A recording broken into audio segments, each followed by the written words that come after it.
"Let us not become weary in doing good," said the Apostle Paul in Galatians 6:9, "for at the proper time we will reap a harvest if we do not give up."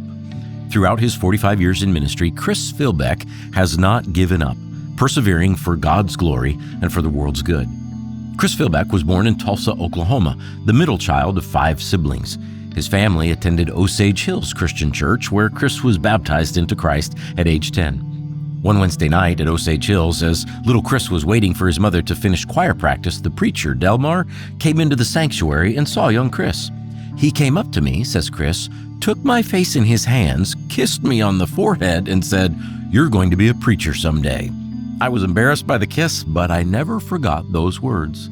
Chris's uncle, Ozark graduate Mike Nuthman, was Chris's hero growing up. "Uncle Mike had a huge impact on my life," he recalls, "and I wanted to be just like him." Mike served as Ozark's basketball coach for many years, so Chris spent time around the college as a kid. "I grew up loving Ozark," he says. "As a teenager, I attended every activity I could, things like Deeper Life and home basketball games with Uncle Mike, and I got to know many of the students."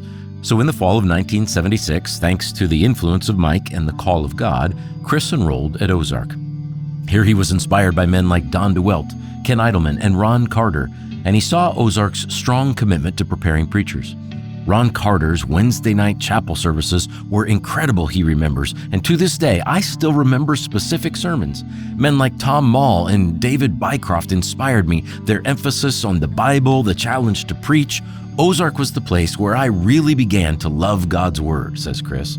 And my time at OCC solidified my commitment to be a preacher, which was all I wanted to do.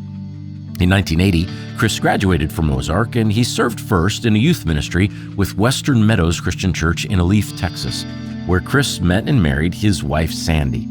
Then, in the fall of 1982, the Philbecks planted a church in Sugar Land, Texas. That church plant, first named New Life and then later Kingsbridge Christian Church, began with just 30 people, and in its early years, it met in 7 different locations, but Chris did not give up. He persevered until the congregation finally bought property and built a home where Kingsbridge Church grew steadily into a strong and loving church family, many of whom remain close friends with Chris and Sandy to this day. Then in 1992, at age 34 and with just over 10 years of church leadership experience, Chris and his family moved north to Oklahoma to serve at Northside Christian Church in Broken Arrow. Though Northside had a history of growth, it had experienced some difficult years, but in spite of the challenges, Chris did not grow weary. He led Northside in building and remodeling projects, and Chris says it was there that he learned many important lessons on leadership, vision, church growth, and pastoral ministry. Lincoln Seminary student Daniel Cook is in ministry in Illinois, but he attended Northside as a child. "I met Chris Philbeck when I was in 4th grade, says Daniel. "My family was new in town and I didn't know anybody. We were getting ready to join another church when some friends told us to check out Northside. And to this day, I remember walking into a place where for the first time, I felt like I belonged. I had friends, and Chris reached out to our family and visited our home. He invested in me. And even though I was just a kid and a junior higher then, I wouldn't be doing what I do today, wouldn't be the man I am today, if it weren't for the seeds he planted." Under Chris's leadership, Northside grew from 150 people to weekends with over 1,000 in attendance. "I loved my time at Northside," says Chris, "and I didn't have any plans to leave." But in 2001, Chris received a call from Mount Pleasant Christian Church in Greenwood, Indiana, and after much prayer, the Philbecks sensed God's call to move.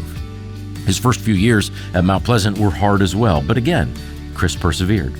"I saw the hand of God in leading me to hire some great staff members," Chris recalls, many of whom remain at the church today.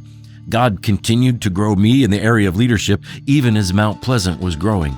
In Chris's time there, the church more than doubled in size from 2,000 members to 4,500 and expanded from one campus in Greenwood to 4 additional campuses across Indianapolis, including underserved and under-resourced communities, and things were going well.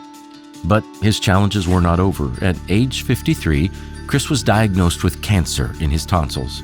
For a preacher, throat cancer strikes at the very heart of what you do, and through chemo and radiation treatments, Chris was beset by trials. He lost weight and strength. He endured radiation burns in his throat and on his neck, a feeding tube. It was 7 years before he tasted food again, and he would have to take thyroid medication for the rest of his life. But through it all, he clung to God and His Word. sometimes literally pressing his Bible against his chest just to get through difficult moments. He would not give up. And by God's grace, Chris did eventually return to the pulpit. He led Mount Pleasant for more than 20 years until his retirement last year in 2024. The Philbeck's children, Andrew and Tricia, were just teenagers when they first came to Mount Pleasant, but have now both served on staff there at Mount Pleasant with Chris. Today, even in retirement, Chris continues to fill pulpits for churches across the Indianapolis area. He serves on the board of Central India Christian Mission and works with the Solomon Foundation. And looking back, Chris says, "God has been so good to me. I've seen growth and life change in each of the churches I've led. Full-time ministry has certainly had its challenging moments, and it is easy to grow weary in doing good because doing good things can wear you out. But I have clung to Galatians 6:9, and I have lived with the attitude that it's always too soon to quit. I give God all the glory for any accomplishment that came as a result." For nearly 50 years in 3 churches, in good times and in bad, Chris Philbeck did not give up. And the seeds he has planted have brought an eternal harvest for God's glory and for the world's good. Chris Philbeck, on behalf of all of us at Ozark Christian College, well done, good and faithful servant.